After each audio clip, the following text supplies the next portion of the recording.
از هر زاویه‌ای که نگاه کنیم وجود گردشگران خارجی در کشور به نفع همه ما هست. اگر از لحاظ اقتصادی نگاه کنیم، هرچه گردشگران خارجی رفت آمد داشته باشند مفید خواهد بود بر اقتصاد کشور ما، تأثیری و سزای خواهد داشت بر زیباتر دیده شدن کشور ما و ما میتونیم از گردشگرانی که بالاخره در کوچه پس کوچه های شهر به اونا برخورد میکنیم به عنوان یک بلندگوی خیلی خوب استفاده کنیم تا به مردمان جهان برسانیم.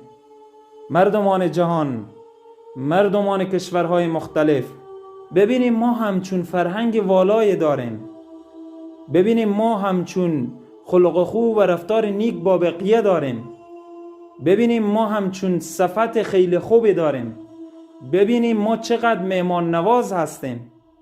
شما باور کنیم خیلی فرصت خوبیه. امروز گردشگری که در کشور من و شما میایه، همه ما باید از این فرصت استفاده کنیم. چرا؟ چون این گردشگری که از کشورهای مختلف میایه و میاین به نمایندگی هر کدوم از این از 2000 نفر حداقل نمایندگی میکنن و وقتی ما اگر رفتار خوبی با یکی از اینا داشته باشیم انگار با 2000 نفر ما رفتار خوب داشتیم و این 2000 نفر با هزارها نفر در ارتباط هستن و با هم دیگر صحبت میکنن که فلانی رفته به افغانستان، همچون تعریفی کرده، همچون مهمان نوازی از او صورت گرفته، همچون رفتار خیلی نیکی با او داشتن و باور کنیم که همه مشتاقی میشن که بیان به کشور ما، بیاین از زیبایی‌های کشور ما دیدن کنن، بیاین از فرهنگ والای ما بالاخره ببینن، بیاین تأثیرگذار باشن بر زیباتر دیده شدن کشور ما. پس بیایم از این فرصت استفاده کنیم. امروز کوچکترین خلای خدای نخواسته اگر صورت بگیره، کوچکترین اتفاق ناگوار اگر صورت بگیره، کوچکترین برخورد غیر اخلاقی اگر صورت بگیره، به ضرر ما هست.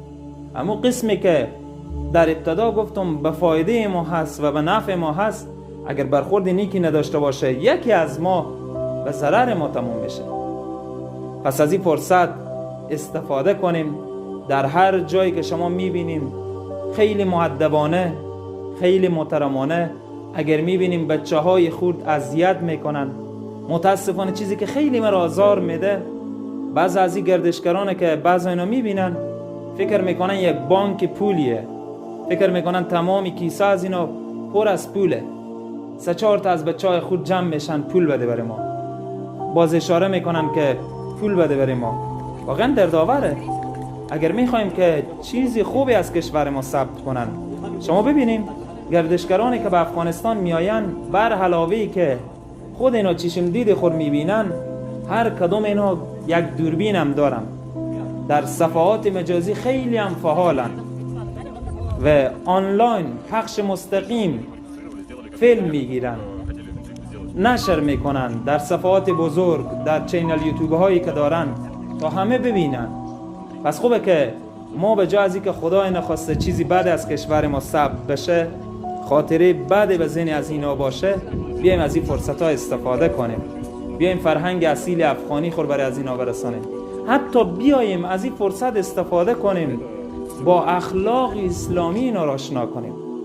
دین مبین اسلام چقدر تاکید کرده که شما اخلاق خوبی داشته باشین، رفتار خوبی داشته باشین. وقتی ما بین خود اخلاق خوبی داشته باشیم، ادب و احترام به درستی انجام بدیم، به بزرگ خود احترام بگیریم، به خرد خود شفقت داشته باشیم، اگر راننده هستیم رانندگی ما بالاخره باید طوری باشه که بقیه اذیت نشن، باید بغ و بغکری نباشه. اگر در شهر رفت آمد میکنیم طوری باید رفتار کنیم که کسی اذیت نشه.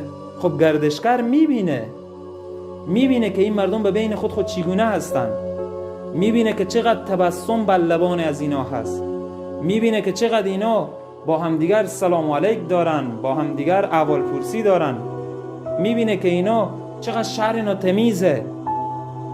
خب وقتی ما اگر از هر زاویه نگاه کنیم، دین مبین اسلام بر هر چیز تاکید کرده، نظافت وقتی ما مد نظر بگیریم، خوی گردشگر میگه واقعا کشورهای اسلامی به مراتب از کشورهای اروپایی تمیزتره.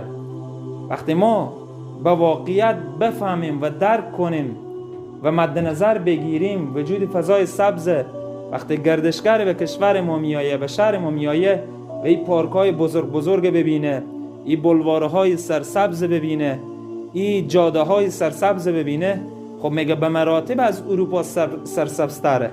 پس بیایم ما از این فرصت‌ها استفاده کنه، بر علاوه که برای خود ما بالاخره انگیزه ایجاد کنه و به این دیدن باشیم که اینا نگاه میکنن، گردشگران یاد میگیرن و متوجه میشن و اگر شما باعث بشیم که با یک حرکت خیلی خوردی که برای از اونا مثبت واقع بشه، شاید تحول بزرگی بر زندگی اینا ایجاد کنیم و همچنین بر آخرت اینا. موفق باشیم. امیدوار هستم که همیشه نگاه ما به گردشگران متفاوت باشه. چرا؟ چون خیلی میتونه تاثیرگذار باشه.